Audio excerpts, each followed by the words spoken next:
August 6, 1945. A test pilot climbs into the cockpit of America's newest jet fighter over Burbank, California. He's only 24 years old, but he's already the most lethal fighter pilot in American history. 40 confirmed kills. A Medal of Honor recipient. A national hero who survived 3 years of brutal aerial combat in the Pacific. His name is Richard Bong, and in less than 3 minutes, he'll be dead. But this isn't a story about how he died. This is about how a farm kid from Wisconsin became the deadliest ace America has ever known, and why. Even today, most people have never heard his name. September 1920. Poplar, Wisconsin. Population: not much. Richard Ira Bong is born into a Swedish immigrant family on a dairy farm so remote that the nearest paved road is miles away. His father is a blacksmith and farmer. They speak Swedish at home. Young Dick, that's what everyone calls him, grows up milking cows, fixing tractors, and dreaming of anything but farm life. Here's the thing about Bong. Nothing about him screams legendary warrior. He's quiet, shy, even. In high school, he plays clarinet in the band. He's more interested in engines than girls. Teachers describe him as polite, hardworking, unremarkable. But something happens when he's 18. He sees a barnstormer doing aerobatics at a county fair, and it flips a switch in his brain. He tells his parents he wants to fly. They think it's a phase. It isn't. By 1938, he's enrolled at Wisconsin State Teachers College, studying to become, wait for it, a high school shop teacher. But he can't shake the flying obsession. He joins the Civilian Pilot Training Program, a government initiative preparing young men for the war everyone knows is coming. And here's where the story gets interesting. The first time Dick Bong takes the controls of an aircraft, his instructor notices something unusual. The kid has natural reflexes, almost superhuman spatial awareness. He doesn't just fly the plane, he becomes part of it. Within months, he's outperforming pilots with 10 times his experience. December 7th, 1941, Pearl Harbor. When the news reaches Wisconsin, Bong is already in Army Air Force's training. But now, everything accelerates. The military needs fighter pilots desperately. Bong gets his wings in January 1942 and is immediately assigned to fighter training in the P-38 Lightning. Now, the P-38 is a beast. Twin engines, twin booms, nicknamed the fork-tailed devil by the Germans. It's fast, heavily armed, and notoriously difficult to master.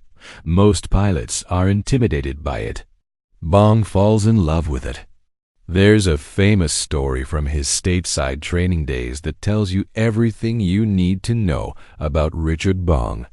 He's practicing low-altitude flying over San Francisco when he decides to buzz Market Street at rooftop level.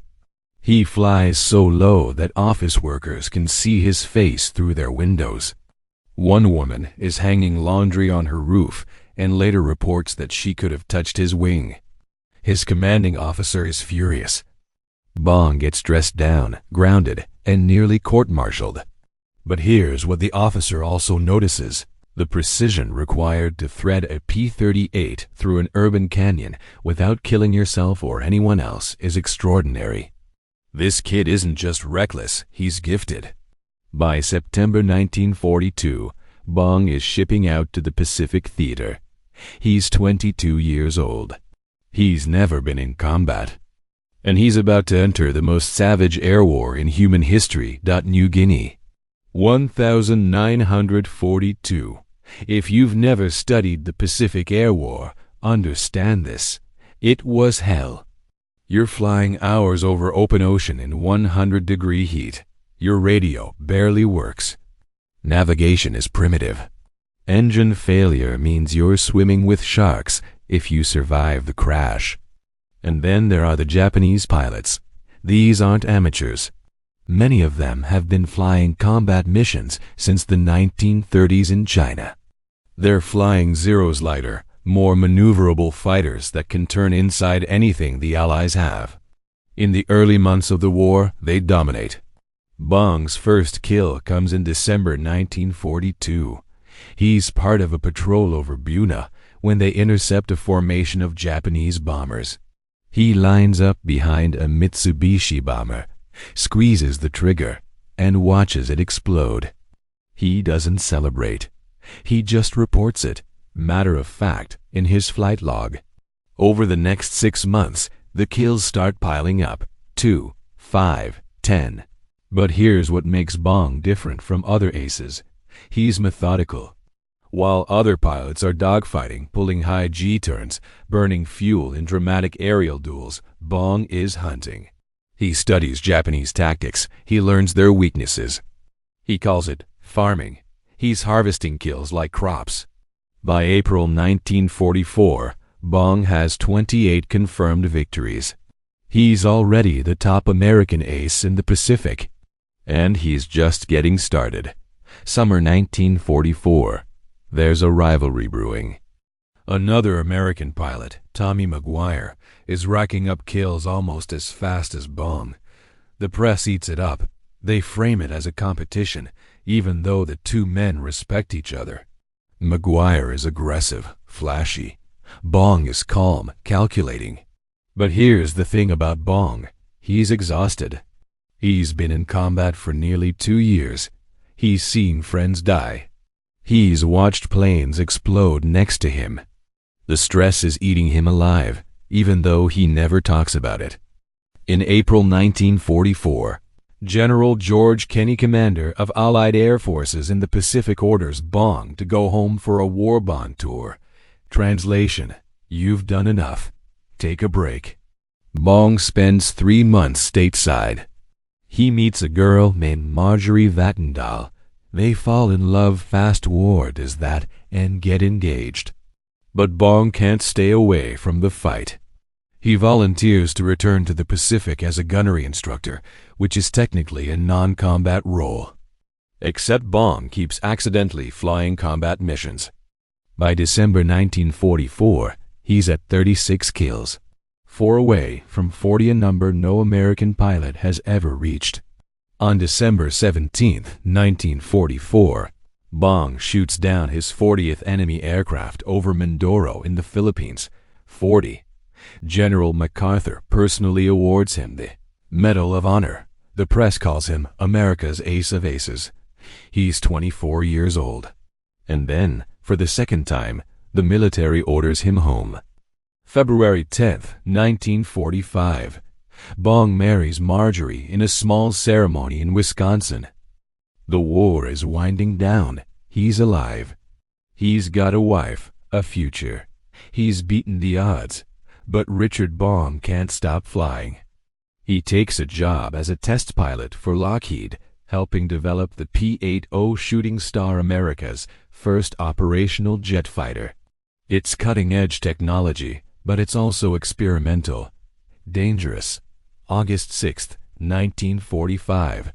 Burbank, California. Bong takes off on a routine test flight. Less than 2 minutes after takeoff, the engine fails. He tries to glide back, but the jet is too low, too fast. He ejects, but the parachute doesn't have time to deploy. The P-80 crashes into a field. Richard Bong is killed instantly. The same day, thousands of miles away, an atomic bomb falls on Hiroshima. The biggest story in human history buries the death of America's greatest fighter pilot. Here's what haunts me about Richard Bong. He survived 3 years of combat, 40 dogfights, hundreds of hours over enemy territory. He dodged bullets, mechanical failures, and impossible odds. And then he died in a test flight over California, 8 days before Japan surrendered. History is full of warriors, generals who led armies, strategists who changed the world. But Bong was different. He wasn't political. He wasn't flashy. He just did the job better than anyone else. and asked for nothing in return. Today, there's an airport named after him in Wisconsin.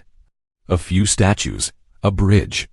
But ask 10 Americans who Richard Bong was, and maybe one will know. 40 kills. A Medal of Honor, the greatest fighter pilot America ever produced. And most of us have never heard his name. So now you have, remember it. If you want to hear more stories like this, forgotten heroes, impossible missions, the moments that changed history, hit that subscribe button. Because these stories deserve to be told. Thanks for watching.